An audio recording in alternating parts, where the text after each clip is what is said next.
성가대 아름다운 찬양 감사드립니다. 2020년도 성가대 부흥을 위해서 여러분 기도 많이 해주시기 바라겠습니다. 성가대 지원자 받고 있습니까 지금? 네, 지원자 받고 있습니다. 성가대 남성 지원자들이 필요합니다. 성령이 감동하시면 꼭 참여해서 성가대가 더 풍성해지기를 바랍니다. 새해가 되면 우리나라 사람들은 뭐라고 주로 얘기합니까? 새해 복 많이 받으세요.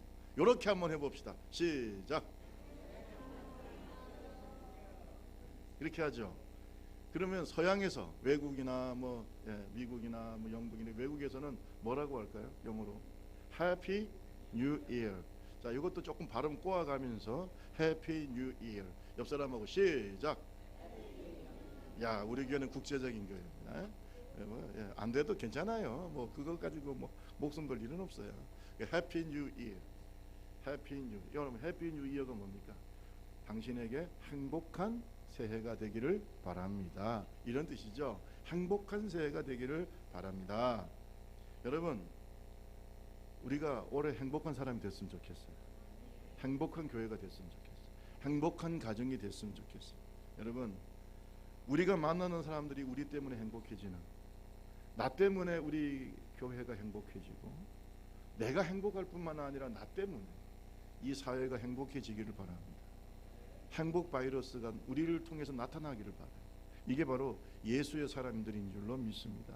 나를 통해서 복음의 축복이 나타나고, 나를 통해서 내 속에 있는 천국의 행복이 다른 사람에게도 전파되는 행복 바이러스. 안 좋은 거 말고, 안 좋은 감기 바이러스, 독감 바이러스, 예수 이름을 떠나갈지어다. 싹 떠나가고 행복 바이러스, 좋은 의미에서의 행복함이 오늘 저와 여러분의 교회와 또 섬기는 가정, 또 우리가 헌신하는 모든 그런 지역사회에 나타나기를 바랍니다. 여러분, 행복한 사람이 다 되려고 하죠. 그러면 이 행복을 어떻게 하면 행복할 수 있을까? 행복은 모든 인간이 추구하는 본질적 요소입니다. 정치도, 경제도, 모든 목표가 뭐 하기 위해서요? 행복하기 위해서. 제가 어떤 글을 보니까 여러 가지 행복론에 대한 이론들을 모아가지고 10가지 이런 사람이 행복합니다 라고 하는 글이 있더라고요. 그래서 제가 한번 써봤어요. 근데 여러분 한번 보시면은 이런 사람이 행복하구나. 일반적으로 첫째는 따라합시다. 용서하는 사람. 용서하는 사람이 행복해요. 용서하는 사람. 두 번째는 뭐냐면 따라합시다. 작은 것에 감사하는 사람. 이해되죠? 용서하는 사람, 그다음에 뭐예요? 작은 것에 감사. 잘 들어보세요. 제가 보니까 이게 의미가 있어요. 그다음에 세 번째, 좋아하는 사람이 많을수록, 자기를 좋아하는 사람, 또 내가 좋아하는 사람, 이 좋은 관계를 맺을수록 뭐예요? 행복해져요. 사랑하는 사람이 많으면 또 행복해져요. 고난 속에서도 희망이 있는 사람이 행복해요. 좋은 생각을 가진 사람이 행복해요. 건강한 몸과 마음을 가진 사람이 행복하다. 중요한 일에 바쁜 사람이 행복하다. 감사하는 마음으로 음식을 잘 먹는 사람이 행복하다. 음식을 먹을 때 뭐라고요? 감사하는 마음으로 음식. 그 다음에 남의 마음까지 헤아려 주는 사람이 행복하다. 이기적인 삶을 사는 사람보다 이타적인 삶을 사는 사람이 행복하다. 있습니까? 이 10가지 행복한 사람들에 대해서 썼는데, 제가 여기서 굉장히 좀 마음속에 깊이 생각했던 것이 뭐냐? 용서하는 사람, 작은 것에 감사하는 사람, 자기도 좋아하고 고난 속에서도 뭐예요? 희망을 가지고. 네, 오늘 좋아요, 여러분. 안 가봐서 나는 참 행복한 사람. 이게 부친 게 그냥 아주 좋아요. 여러분, 다윗은 행복한 사람일까요, 아닐까요? 그러면 여러분, 다윗은 행복한 사람인데 왜? 예수님의 조상. 지금도 성기순례를 가보면 다윗이 얼마나 위대한 왕인가 하는 걸 알 수 있어요. 위에 다윗의 무덤이 있는데 거기는 그 관이 있습니다. 다윗의 관. 있는데 남자가 들어가는 데가 있고 여자가 들어가는 데가 있는데 전부 다 그 관에다가 손을 얹고 다윗의 하나님 나를 축복해 달라고 하는 거예요. 다윗의 하나님 나를 축복해 달라고. 남자들은 남자들끼리 모여서 그렇게 기도하고 여자들은 여자들끼리 모여서 그렇게 기도하고 제가 그 광경을 보면서 다윗이 얼마나 위대한 인물인가, 얼마나 행복한 사람인가. 근데 여러분 오늘 본문에 보니까요, 다윗에게 항상 행복한 일만 있었던 게 아니에요. 너무나 많은 고난이 있었어요. 정말로 힘들고 어려운 상황 속에 있었어요. 그래서 마치 죽을 것 같이 힘든 상황이 있었다. 그는 사울 왕의 사위였고 이스라엘의 영웅이었죠. 왜? 골리앗을 죽였어. 블레셋의 용사인 골리앗, 키가 한 4m 가깝게 되는 이 골리앗을 죽이고, 다윗이 죽인 자는 만만이다, 사울이 죽인 자는 천천히요, 다윗이 죽인 자는 뭐예요? 만만. 이렇게 말할 정도로 전쟁에만 나가면 어떻게 해요? 승리하는 전쟁 영웅이었어요. 그런데 사울왕이 그를 시기하고 질투하고 수년 동안을 쫓겨다니면서 살았어요. 도망자의 삶을 살았어요. 여러분, 도망자의 삶이라는 것이 얼마나 힘들겠어요. 사람들이 그만 보면 밀고 하려고 하고, 그러면 또 사울의 추격대가 쫓아오면 또 도망가고, 쫓아오면 도망가고, 그런 삶을 계속해서 살았어요. 얼마나 억울합니까? 자기가 특별히 잘못한 것도 없는데 사울왕이 시기하고 질투하고, 하나님이 다음의 왕으로 사울왕을 버리고 다윗을 선택했다는 걸 알고 난 다음에 더 죽이려고 하는 거죠. 저것만 죽으면 내 아들 요나단이 왕이 되는데 저거 죽어야 된다. 쫓아다니는 거예요. 얼마나 억울합니까? 1절에서 2절 한번 봅시다. 7장 1절에서 2절 다 같이 읽습니다. 시작. 여호와여, 내가 주께 피하오니 나를 쫓아오는 모든 자에게서 나를 가 없으면 그들이 사자같이 나를 찢고 뜯을까. 여러분, 힘들어요, 안 힘들어요? 힘들죠. 이런 힘든 삶 속에서 다윗이 어떻게 행복한 자가 되었는가. 행복한 자가 되는 것이요, 모든 것이 편하고 모든 것이 다 잘 되고 이것만이 행복이 아니에요. 이런 가운데에서도 소망을 가지고, 이런 가운데로 이러한 것을 극복하고 이길 수 있는 마음, 이 사람이 행복한 사람입니다. 믿습니까? 물론 하나님께서 여러분에게 모든 편안함을, 사람들과의 관계 속에도 편안하고 모든 환경도 잘 되고 형통하고 그런 축복이 2020년도 주실 줄로 믿습니다. 그런데 다윗이 가지고 있는 행복은 본질적인 행복이에요. 정말 이런 행복을 우리가 가지면 세상 두렵지가 않아요. 행복한 사람 되봅시다. 우리 옆 사람하고 얘기합시다. 진짜 행복한 사람 한번 되어봅시다. 시작.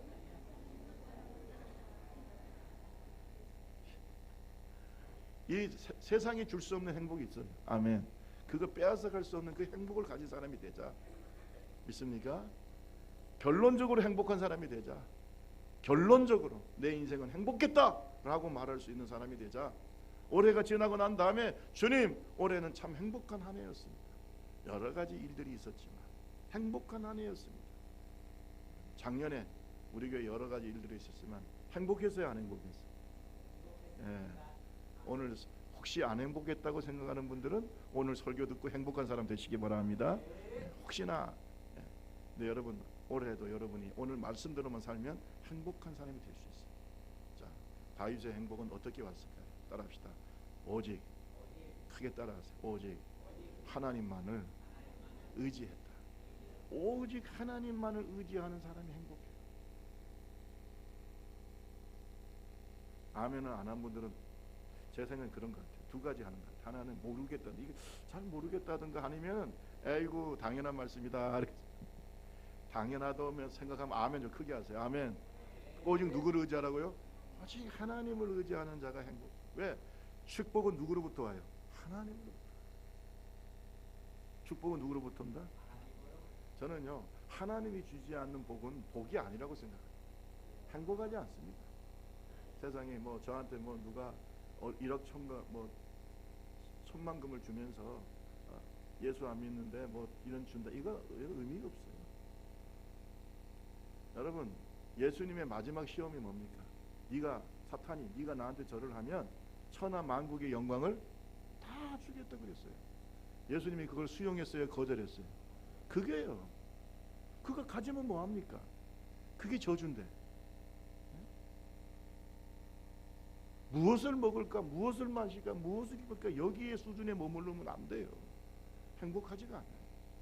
왜? 환경은 변해야 안 변해? 끊임없이 변합니다. 오늘 저와 여러분 환경 바라보지 말고 사람 바라보지 말고 하나님 바라봅시다. 주바라기가 됩시다. 주바라기가 됩시다. 해바라기가 어디만 바라봐요? 해만 이렇게 바라보잖아요. 우리는 주님 바라볼 때 행복한 거예요. 내 영혼이 주님 바라볼 때 행복한 거예요. 반드시 그렇습니다. 이걸 깨닫지 못한 분들은 주님이 깨닫게 하실 겁니다. 사람 바라봐요. 언제든지 그 사람은 변해. 나하고 친구 됐던 사람이 내 등에 칼을 꽂게 됩니다. 돈을 바라봐요. 돈이 있다가도 어떻게 해요? 돌고 도는 게 돈이요. 왔다 가도 가. 굿바이 말도 안 하고 가버린다니까. 환경 변해요. 건강, 제가 건강하면 변해요 이렇게 좀 하세요. 건강, 사람의 마음, 환경, 하나님. 잘하시는데요. 하나님 변해야 안 변해요? 그 누구를 바라봐야 되겠어요? 네? 다윗은요 참으로 힘든 환경 속에서 있었어요. 쫓겨다녔어요. 왜? 원수들에게서 쫓겨다니는 사람. 사실 이 사람들이요 처음에는 다윗을 다 사랑했어요. 누구한테 쫓겨다녔냐? 다윗의 인생을 보면 두 사람한테 특별히 쫓겨다녔는데, 첫째는 자기의 장인인 누구예요? 사울아. 사울이 자기를 공주의 자기 공주의 자기 딸의 남편으로 부마로 삼을 때는 처음에는 사랑했으니까 삼는 거지. 그렇잖아요. 물론 그가 골리앗을 이기기도 했지만 처음에는 얼마나 좋았겠어요. 그런데 마음이 변하니까 하나님이 자기가 불순종하니까 촛대를 누구에게로 옮겼어요? 다윗에게로 옮기고. 사람들은 말합니다. 사울이 죽인 자는 천천히요, 다윗이 죽인 자는 만만. 백성들의 마음이 자꾸 다윗에게 가니까 마음이 변했어요. 어제는 친구였는데 오늘이 뭐가 됐어요? 원수가 됐어요. 이게 사람이에요. 죽이려고 하는 거예요. 죽일 듯이 쫓아다니는 거예요. 그 다음에 다윗을 열심히 쫓아다녔던 사람이 있어요. 왕위에서 내쫓고. 이게 누군지 아세요? 자기 아들입니다. 압살롬. 이 압살롬도요 굉장히 멋있는 사람이었다고 성경이 기록됐어요. 예쁜 사람이다, 멋있는 사람이다.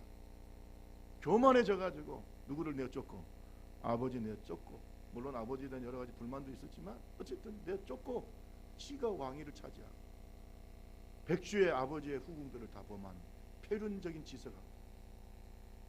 그때 다윗은 눈물을 흘리면서 왕궁에서 쫓겨났어요. 여러분, 아들한테서 뭘 당했어요? 배신을 당했어요. 자, 1절을 다시 한번 읽어보세요. 1절 2절 다시 한번 읽어보세요. 시작. 여호와 내 하나님이여, 내가 주께 피하오니 나를 쫓아오는 모든 자들에게서 나를 구원하여 내소서. 건져낼 자가 없으면 그들이 사자같이 나를 찢고 뜯어.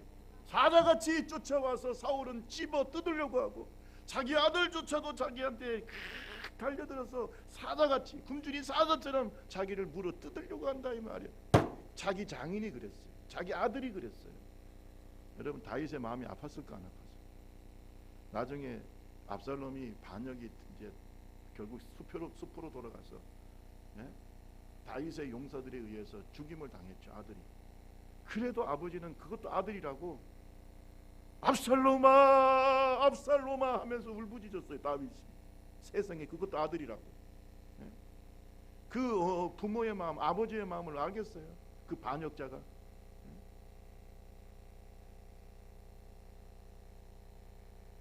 나중에 요압 장군이 와가지고 화를 낼 정도로. 그럼 당신과 싸운 이 용사들은 뭐가 됩니까? 당신을 쫓아낸 그 원수, 당신의 그 대적을 위해서 그렇게 울면은 당신을 위해서 목숨을 건 이 용사들은 뭐가 됩니까? 이렇게 뭐라 할 정도로 울었어요. 자기 아들 압살롬을 위해서.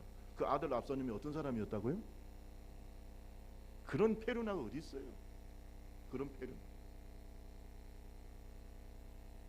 그래도 사울이 자기를 쫓아다니고 사울을 죽일 수 있는 기회가 있어도 죽였어요, 안 죽였어요? 누구에게 맡깁니까? 따라합시다. 언제나 하나님을 의지합니다. 언제나 하나님을 의지하고 언제나 하나님께 피하고, 그게 다윗의 삶이에요.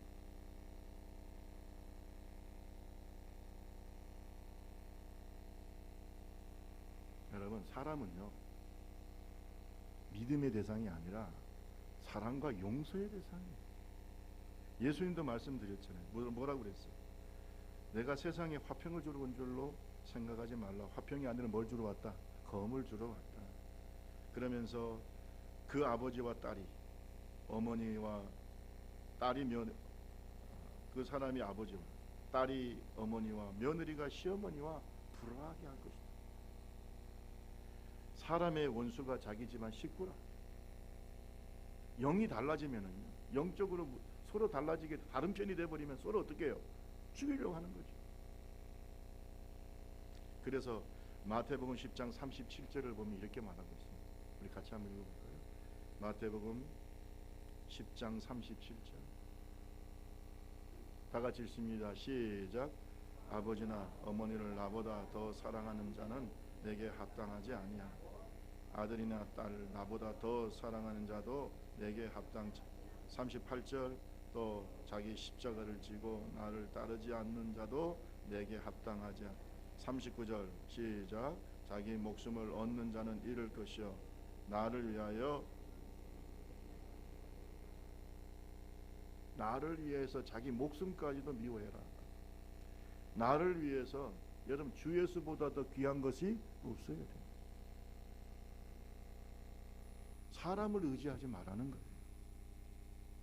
나보다 더 의지하는 것이 있으면 그것이 너에게 등에 칼을 꽂게 된다. 나보다 더 사랑하는 것이 있으면 그것이 결국 너에게 아픔이 된다.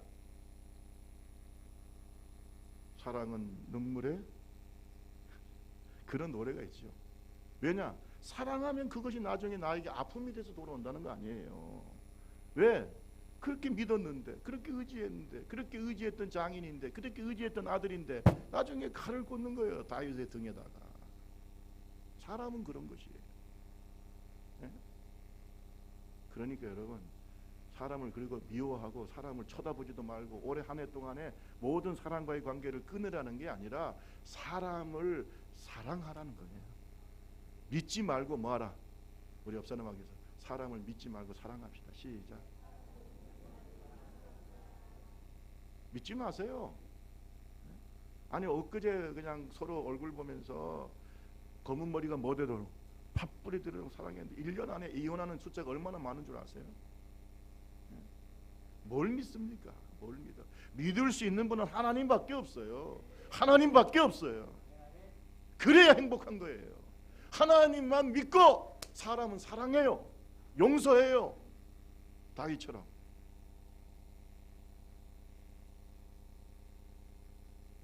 마태복음 10장 28절에 몸은 죽여도 영혼은 능히 죽이지 못하는 자들을 두려워하지 말고 오직 몸과 영혼을 능히 지옥에 멸하실 수 있는 하나님을 두려워하라. 하나님만 믿고 하나님만 의지하고 하나님만 두려워합시다. 사람 두려워하지 마세요. 왜? 사람의 마음은 조석변이다. 변해야 안 변해? 오늘 원수되었던 사람도요, 우리가 하나님을 잘 믿으면 하나님이 그 마음을 변화시켜서 친구가 되게 하실 수도 있어요, 없어요? 있어요. 뭘 걱정이 있어요? 중요한 건 다 모든 것이 누구의 손에 달려 있어요? 하나님의 손에 있어요. 하나님의 손에 있어요. 하나님이 내 편이시면, 하나님이 내 편이시면 나를 이길 자가 없어요. 여러분, 하나님을 여러분 편으로 만드시기 바랍니다. 하나님을 여러분 편으로 만드시기 바랍니다. 그 어떤 신학자가 말하더라고, 하나님이 내 편이시라고 고백하는 사람은 스스로 하나님의 편이 되는 사람이다. 하나님이 내 편으로 만드는 방법은 내가 하나님 편에 서면 되는 거예요. 그렇게 삽시다. 그러면 행복할까 안 행복할까? 행복하죠. 마음에 평안함이 있어요. 사람 때문에 눈물 흘리지 마세요. 사람 때문에 눈물 흘린다면 여러분들이 내가 과연 그를 하나님보다 더 의지했는지 한번 생각해 보세요.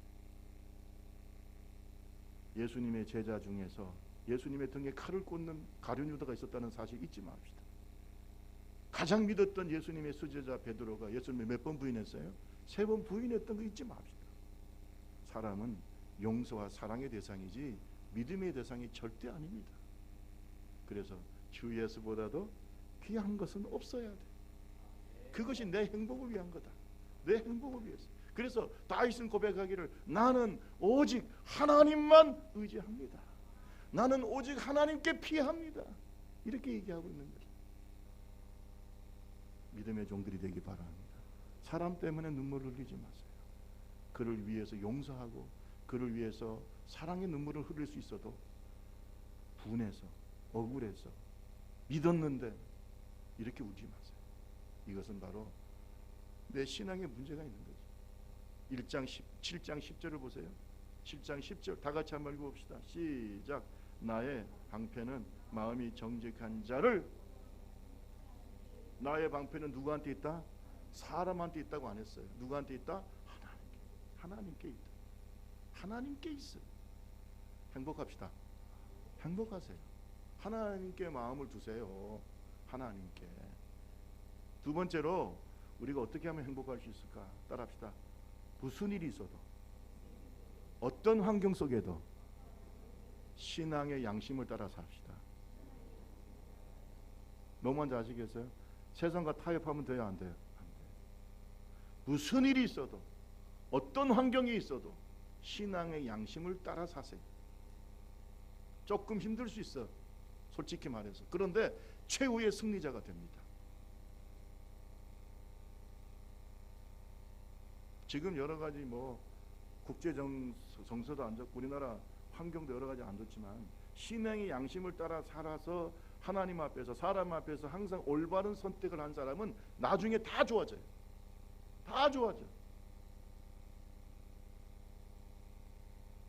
제가 오늘 여기에 국회의원이 있다면 제가 그 얘기를 하려고 합니다. 국회의원이 없으니까 제가 그 얘기를. 혹시 방송 듣는 사람 중에 국회의원이 있을지 모르니까. 지금 여러 가지 이합지 싸움하고 그런데 여러분 신앙의 양심을 따라 하는 사람은 나중에 끝까지 살아남게 돼 있어요. 사업하는 사람들도 마찬가지. 잘 들으세요. 환경이 변한다고 해서 내 마음이 왔다 갔다 하면 안 돼. 오직 하나님 바라보고 신앙의 양심을 지키세요. 여러분 다윗은 어려운 시기에 사람들에게서 많은 시험을 당했어요. 원수들이 사자같이 와서 자기를 물어 뜯으려고 했어요.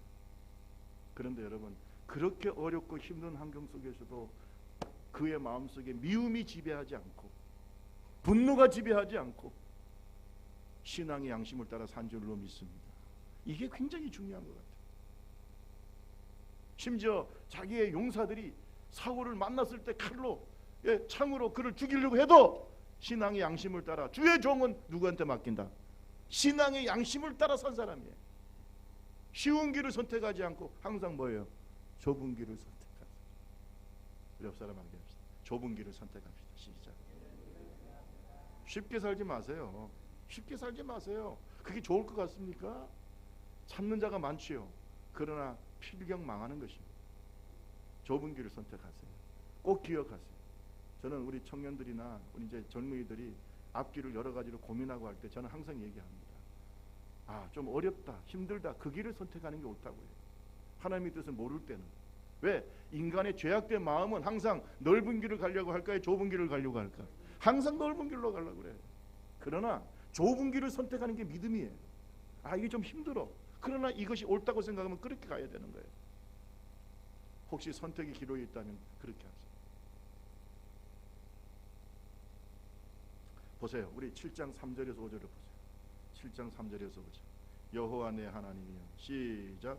여호와 내 하나님이 내가 이런 일을 행하였거나 내 손에 죄악이 있거나 화친한 자를 악으로 갚았거나 내 제적에게서 까닭없이 빼앗았거든 원수가 내 영혼을 쫓아잡아 내 생명을 땅에 짓밟게 하시고 내 영광을 먼지 속에.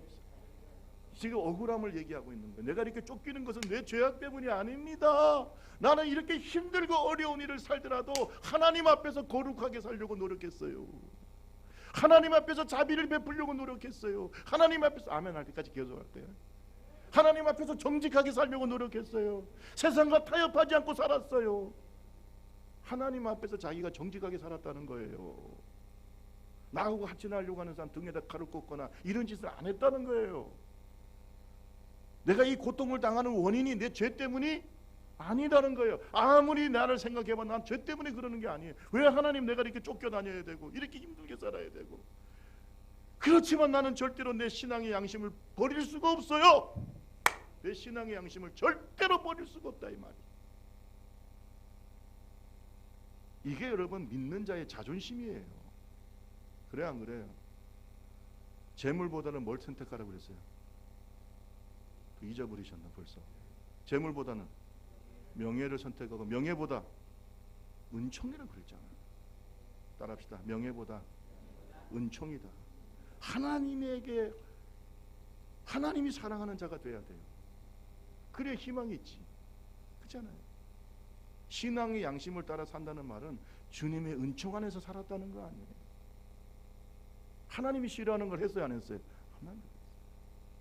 사람들에게 오해받고 사람들에게 고통당하고 심지어 왕위에서 쫓겨나도 도망다녀도 자기 장인에게 쫓겨다녀서 그렇게 도망다녀도 신앙의 양심에 거리끼지 않게 살려고 했다. 요즘은요 사람들이 이 악한 광야 같은 세상에 살다 보니까 마음이 점점 험악해지고 애국과 같은 세속적인 세상에 살다 보니까 마음이 동화돼 가지고 신앙의 양심을 저버리는 자들이 우리 주변에 많아요 안 많아요? 많잖아요. 그들은 좁은 길을 가는 게 아니라 뭘 걸어요 지금? 넓은 길을 가고 있잖아요. 그러지 맙시다. 아멘. 절대 그러지 마세요. 우리 역사님하고 손 딱 잡고 얘기해보세요. 우리 끝까지 신앙의 양심을 지켜봅시다. 시작. 그렇게 삽시다. 행복할까 안 행복할까? 행복해요. 처음엔 좀 힘들어 환경은. 그러나 반드시 하나님은 행복하게 하시. 행복해 하나님. 여러분 8절에서 9절 말씀 보세요. 7장 8절에서 9절. 여호와께서 만민에게 심판을 행하시오니 여호와여 나의 의와 나의 성실함을 따라 나를 심판하소서. 악인의 악을 끊고 의인을 세우소서. 의로우신 하나님이 사람의 마음과 양심을 감찰하시나이다. 따라합시다. 나의, 크게 따라해요. 나의 마음과 양심을 뭐 하신다고요? 감찰하시. 그 감찰하신 하나님 앞에 자기가 떳떳하다 이 말이에요. 여러분 힘들고 어려울 때 하나님 앞에 이렇게 말할 수 있는 사람은 행복한 사람이에요. 여러분 사람이 힘들고 어려우면요 양심에서 벗어나서 살려고 할 때가 많아요. 여러분 신자의 양심, 성도의 양심은 더러운 양심이 아니에요. 성령이 지배하는 거룩한 양심인 줄로 믿습니다. 그 양심을 따라 그 양심의 목소리를 들으세요. God's voice. Conscious is God's voice. 양심은 하나님의 목소리다 그랬어요. 존 칼빈. 내 양심은 누구의 목소리라고요? 하나님의 목소리.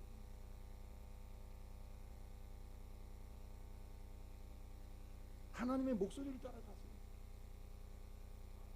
여기 아멘 하게 하나님의 목소리를 따라가세요. 신앙의 양심 속에서 말씀하시는 하나님의 음성을 들으세요. 성령께서 말씀하고 계시잖아요. 그것을 외면하지 말고 그대로 따라가세요.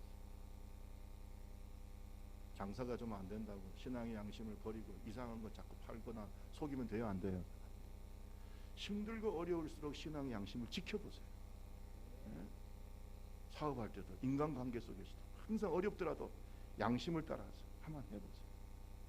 결과가 어떻게 될까요? 나중에 대박 납니다. 하나님이 역사하신다. 쉽지 않아요 그게 사실은. 저도 목회하면서 이렇게 저렇게 이렇게 하면 부흥된다고 하는데 하고 인간적인 생각들을 할 때가 종종 있었어요. 솔직하게 고백하면. 그러나 그렇게 하고 싶지가 않아요. 신앙의 양심을 따라합시다. 목회의 본질, 교회의 본질, 신앙의 본질, 이게 중요하다 이 말이에요. 이걸 잡아야지. 그렇게 하면 살아보자는 거예요. 하나님이 역사하십니다. 우리 좁은 길 교회가 하나님이 크게 축복하실 줄로 믿습니다. 여러분 다윗은 말합니다. 자신을 박해하는 악인과 자기는 다르다고 얘기하고 있습니다. 이 말씀은 자기가 죄 때문에 지금 이 고난을 당하는 게 아니라는 거예요. 신앙의 양심을 따라 살았다는 거예요. 불꽃 같은 눈으로 자기의 양심과 마음을 감찰하시는 하나님 앞에서 떳떳하다는 겁니다. 여러분, 그러면요, 이 고난의 원인은 죄 때문일까요? 축복 때문일까? 이게 지금 중요해요. 여러분, 욥이 고난 당했잖아요. 그 욥의 고난의 원인이 죄 때문입니까? 아니면 하나님이 테스트입니까? 하나님이 테스트잖아요. 축복해 주시려고 하는 거예요. 여러분, 아브라함이 독자 이삭을 바치라고 할 때 그것은 하나님의 축복의 테스트일까요? 아니면 하나님이 저주일까요? 아니, 100세 때 얻은 아들을 하나님께 바쳐라. 자기가 생각해 보니까 내가 뭐 잘못한 것도 없는데. 다윗도 마찬가지예요. 저는요, 어느 글을 읽다 그랬어요. 다윗이 사울을 죽이지 않고 끝까지 신앙의 양심을 따라 인내했기 때문에 나중에 사울을 하나님께서 길보아 전투에 보내서 거기서 죽잖아요. 죽고 난 다음에 온 이스라엘 백성들이 진심으로 다윗을 뭘로 삼아요? 통일왕국의 왕으로 세워요. 만약에 다윗이 사울을 죽일 수 있는 기회가 있어서 중간에 죽였다, 혁명을 했다고 해보세요. 그러면 사울을 쫓는 무리들에게 뭐가 되는 거예요? 원수가 되고 나라가 쪼개지는 거예요. 근데 끝까지 그렇게 안 했어. 그러니까 나중에 하나님께서 그 문제를 해결해 주시고 난 다음에 진심으로 모든 이스라엘 백성들의 왕이 된 줄로 믿습니다. 이걸 우리가 알아야 되는 거예요.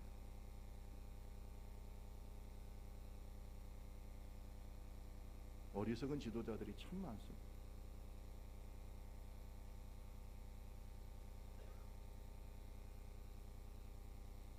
아무리 어려워도, 마음의 고통을 많이 당한다고 해도, 원수들에게 손해를 본다고 해도 의로우신 하나님의 복을 누리려면 우리의 마음을 지켜야 돼요. 빛의 자녀로 삽시다. 신앙의 양심을 절대 버려서는 안 돼요. 에베소서 5장 6절에서 9절 말씀 보세요. 누구든지 헛된 말로 너희를 속이지 못하게 하라. 이로 말미암아 하나님의 진노가 불순종의 아들들에게 임하나니. 7절 시작. 그러므로 그들과 함께 하는 자가 되지 말라. 너희가 전에는 어두움이더니 이제는 주 안에서 빛이라. 빛의 자녀들처럼 행하라. 빛의 열매는 모든 착함과 의로움과 진실이라. 빛의 자녀가 되라. 빛의 자녀들처럼 행해라. 천사같이 살아라. 그런데 그의 삶은 모든 착함과 의로움과 뭐예요? 진실이라. 이게 신앙의 양심입니다. 따라합시다. 모든 착함과 의로움과 뭐예요? 진실. 거짓이 없다. 그렇게 살아라. 그것이 바로 하나님의 축복과 행복의 중요한 요소예요. 진실한 사람, 착한 사람, 하나님 앞에서 의로운 사람 반드시 하나님께서 높여주십니다. 근데 이것이 언제 빛이 나냐? 빛의 아들이잖아요. 어둠이 깊어지면 깊어질수록, 세상의 악이 강해지면 강해질수록 빛의 아들들의 빛은 드러나게 돼 있어요. 빛의 자식이 됩시다. 빛의 자녀들. 술 취하지 말라. 이는 방탕한 것이니 오직 뭐예요? 성령의 충만함을 받아. 어려울수록 성령 충만합시다. 신앙의 양심을 따라 살자. 마지막으로 한 말씀만 더 드릴게요. 여러분, 우리가요, 이 올해 한 해 동안에 어려운 일 당할 수도 있고 좋은 일도 있을 수 있어요. 그러나 이럴 때 우리가 특별히 어려울 때는요, 어려움에 대한 해석을 잘해야 돼요. 따라합시다. 고난을 잘 해석하자. 이 고난을 잘 해석한다는 말은 뭐냐면 자신의 삶을 성찰할 줄 알아요. 어려움이 왔다. 나에게 뭔가 부족한 게 있었던가 하고 자신을 성찰하고 겸손한 사람은요, 하나님께서 그 고난을 통해서 더 성숙시켜줘요. 풍랑이 오는 것은 어려운 일이지만 어떻게 보면 이 풍랑을 인연하여 배가 더 빨리 가는 거예요. 깨달았으면 좀 아멘 좀 크게 하시오. 풍랑을 인해서 배가 더 어떻게, 그런 찬송이 있잖아요. 이 풍랑이 인연하여 시작 더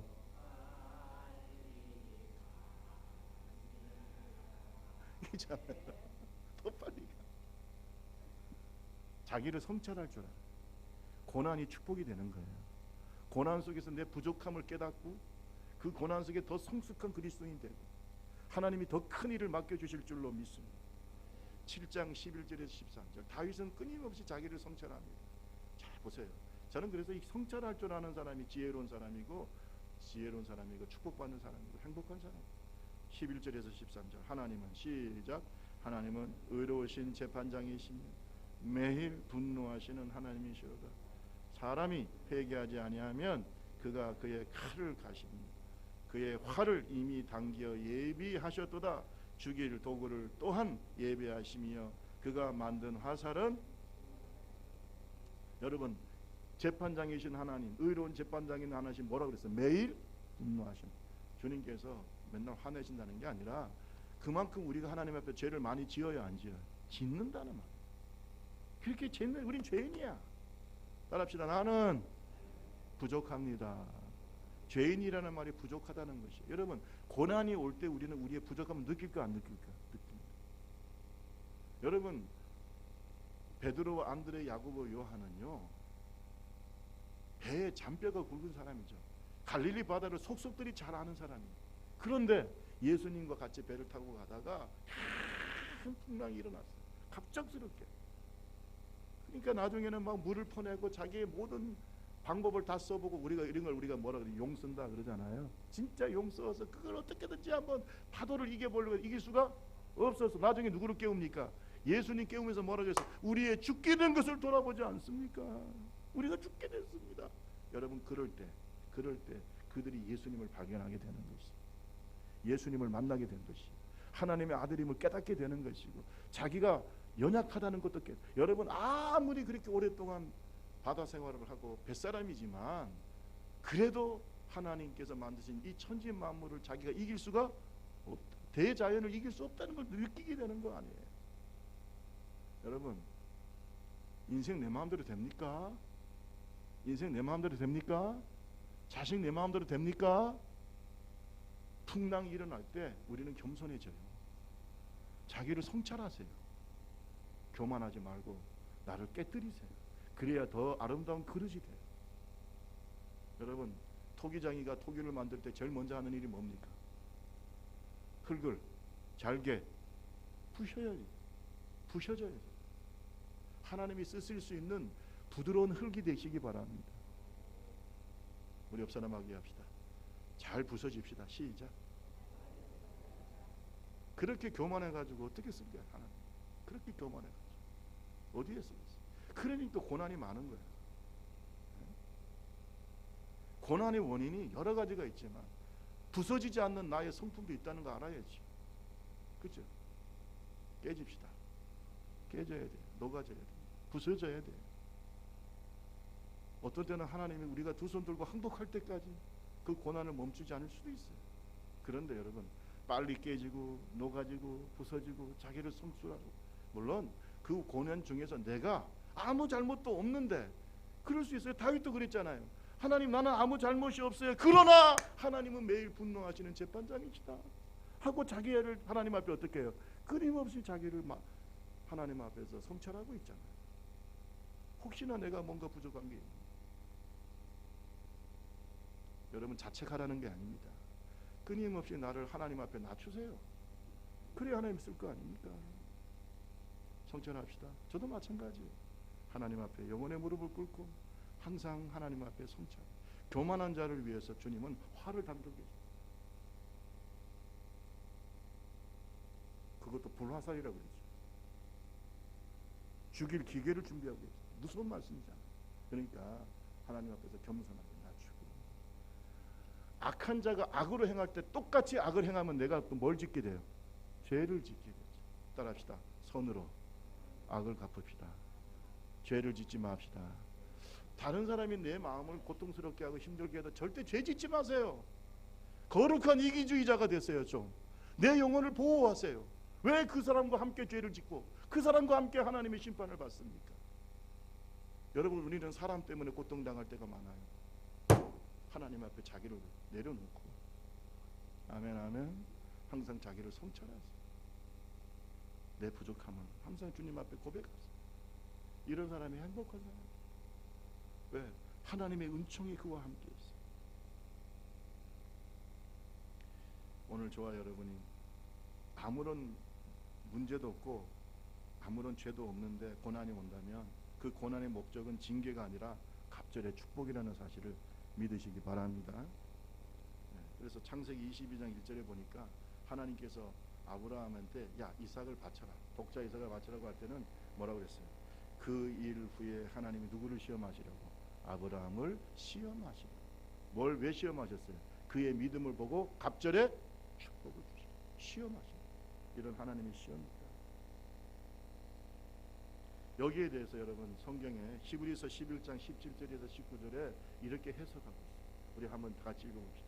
아브라함은 시작. 아브라함은 시험을 받을 때 믿음으로 이삭을 드렸으니 그는 약속들을 받은 자로되 그 외아들을 드렸느니라.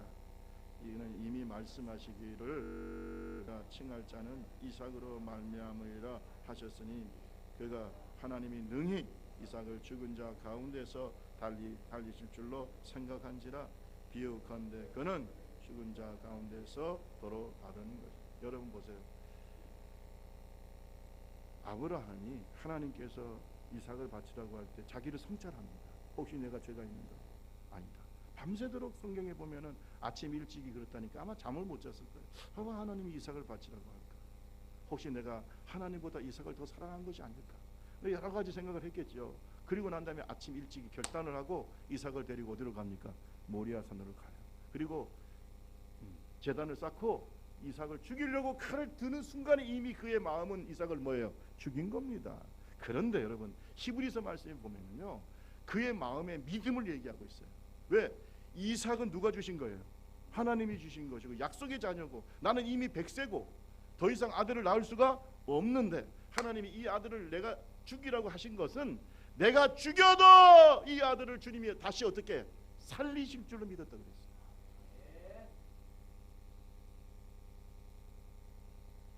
대단한 거죠. 그래서 그를 뭐라고 그래요? 우리가 믿음의 조상. 그만큼 하나님을 어떻게 해요?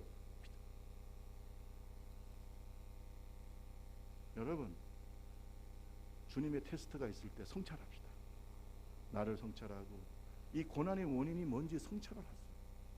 그리고 하나님의 테스트는요 믿음으로 가야 돼요. 믿음. 회개할 일 있으면 회개하고 그렇지 않으면 믿음으로 가세요. 그러면 그 믿음에 아름다운 열매가 있을 줄로 믿습니다. 하나님이 여러분과 저를 시험할 때가 있어요. 네 믿음이 얼마나 좋은지, 네가 정말로 얼마나 나를 사랑하는지, 나를 얼마나 의지하는지 주님이 테스트하십니다. 이 축복을 받을 만한 자격이 있는지. 여러분 하나님은 그냥 축복하시는 적이 없어요. 축복 받을 만한 자에게 축복을 주시는 줄로 믿습니다. 여러분 오늘 올해도 여러 가지 좋은 일도 있겠지만 고난도 있을 수가 있습니다. 그럴 때마다 우리는 자신을 성찰하고 고난의 의미, 이 축복의 의미를 깊이 성찰할 줄 아는 하나님의 지혜로운 성도들이 되기를 주님의 이름으로 축원합니다. 올 한 해 좋은 일만 있기 바랍니다. 그러나 우리가 여러 가지 삶의 굴곡도 있을 수 있어요. 이것 또한 하나님의 섭리이기 때문에 우리의 뜻대로 할 수 없어요. 그러나 고난이 꼭 나쁜 것만이 아닙니다. 다윗처럼 우리가 사람으로 인해서 환경으로 인해서 고난 당할 때에 우리는 그 고난의 의미를 잘 묵상해야 돼요. 깊이 묵상. 그래서 성숙해지기를 바랍니다. 하나님 우리를 축복해 주시기 바랍니다. 행복한 한 해가 되려면 어떻게 해야 될까요? 어떤 일이 있어도 오직 누구를 바라봐야 돼요? 하나님 바라보고 의지합시다. 험한 세상이지만 절대 신앙의 양심을 버리지 말고 그 신앙의 양심을 따라 사는 하나님의 종이 되기 바랍니다. 무엇보다 어려운 일이 있으면 나를 먼저 성찰하고 그 고난의 의미를 깊이 생각할 줄 아는 하나님의 종이 됩시다. 내일 일은 난 몰라요. 하루하루 살아. 불행이나 요행함도 내 뜻대로 못해요. 험한 이 길을 가고 가도 끝은 없고 보내요. 주님 예수 팔림이사 내 손 잡아주세요. 그렇게 삽시다. 우리 차같이 찬양 212장 내일 일은 난 몰라요.